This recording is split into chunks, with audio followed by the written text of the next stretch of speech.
Now, we've just covered accuracy as a method of evaluating our classification models. And you might be thinking, why can't we just leave it at that?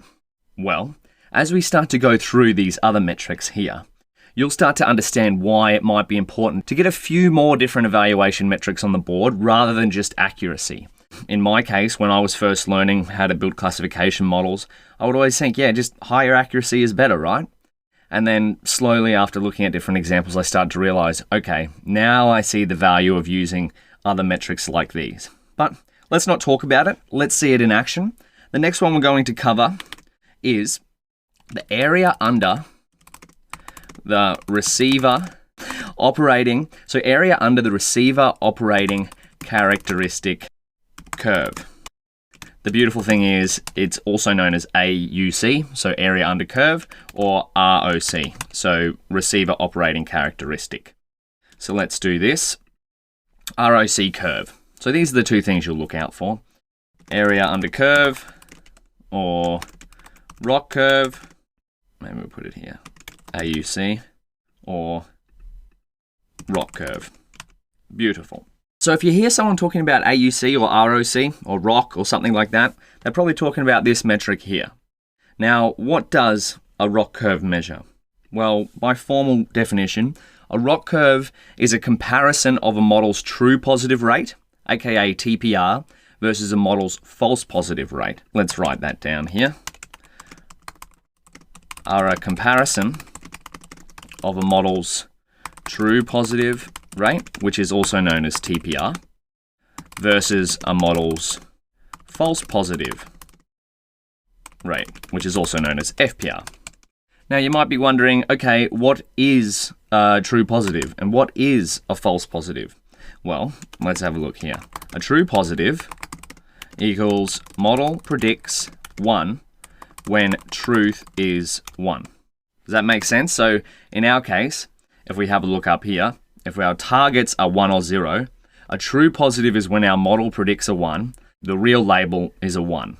Okay, yeah, that makes sense.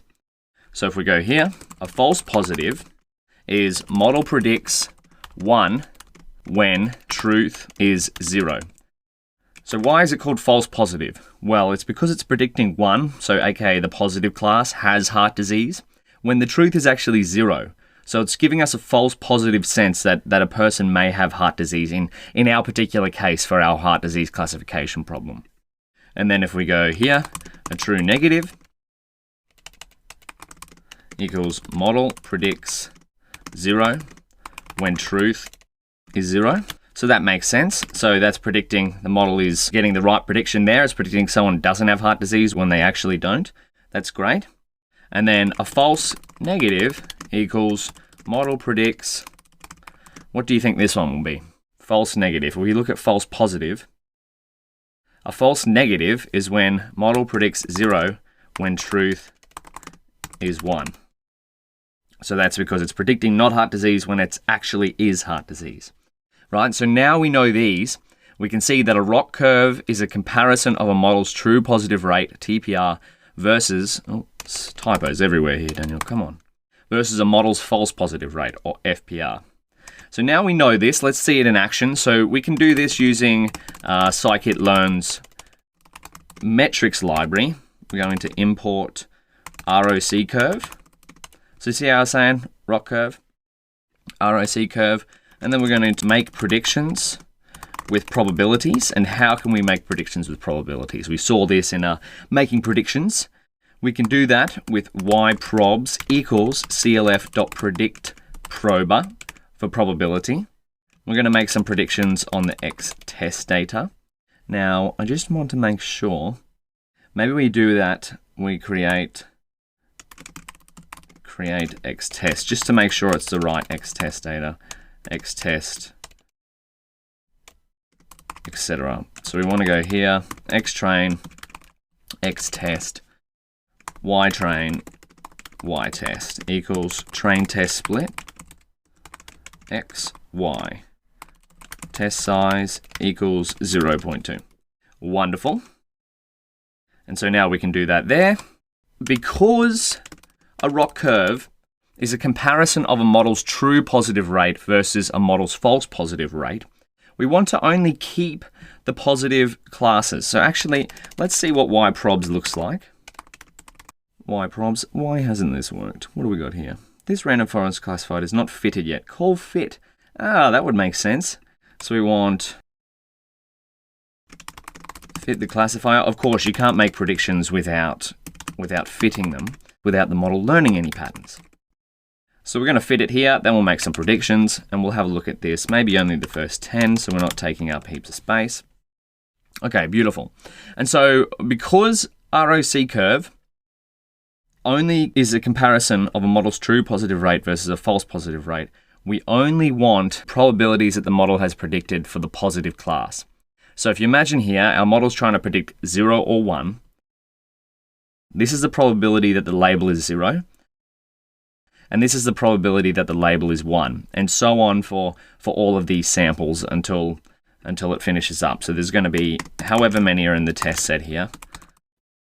61. So there's going to be 61 of these. So essentially what we want is yprobs positive. So this is the probabilities that it's the positive class, aka 0 is the negative class, and 1 is the positive class. Yprobs, we're going to use some slicing here, but only column 1 of every row. So we can do that, just so you know what's going on. Positive. And we'll only look at the first 10 again. So does this make sense? We're getting 0.43, yep, 0.77, yep, 0.48, so on, so on, so on for the entire list of yprobs.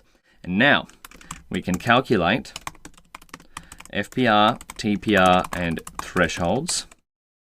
So we'll go FPR equals TPR, thresholds. Why do I know this? We'll see this in a second. Why do I know that this is going to be FPR, TPR, thresholds?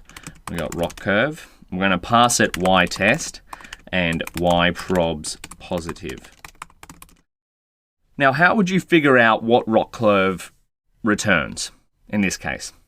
Well, what I would do is I'd press Shift-Tab, and this is how I know. So we got ROC curve, it takes Y true, so that's our test labels. It takes Y score, so that's our yprobs positive. And if we come down here, compute the receiver operating characteristic, ROC, yep, beautiful. Now parameters, Y true, Y score, target scores can be either probability estimates of the positive class, confidence values, or non-threshold measures of the decision. So that's the probability estimates of the positive class. That's where we got this slice from, right? And then if we come down here, it's going to tell us what it returns. FPR, increasing false positive rates such that element I is the false positive rate of predictions with score above thresholds. TPR, so that's a true positive rate, and thresholds. So that's how we can figure out what a function returns.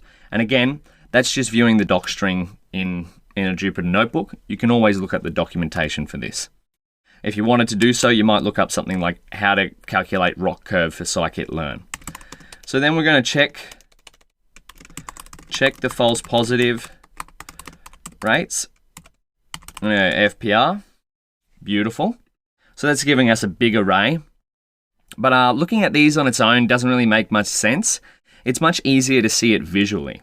And since scikit-learn doesn't really have a built-in function to plot a ROC curve, what we might have to do is, and quite often you'll come across this, right, is you'll have to find a function or write your own that'll do it for you. So that's what we're going to have a look at in the next video. We'll plot a ROC curve, and this function here, ROC curve, will start to make a bit more sense rather than just be an array of numbers.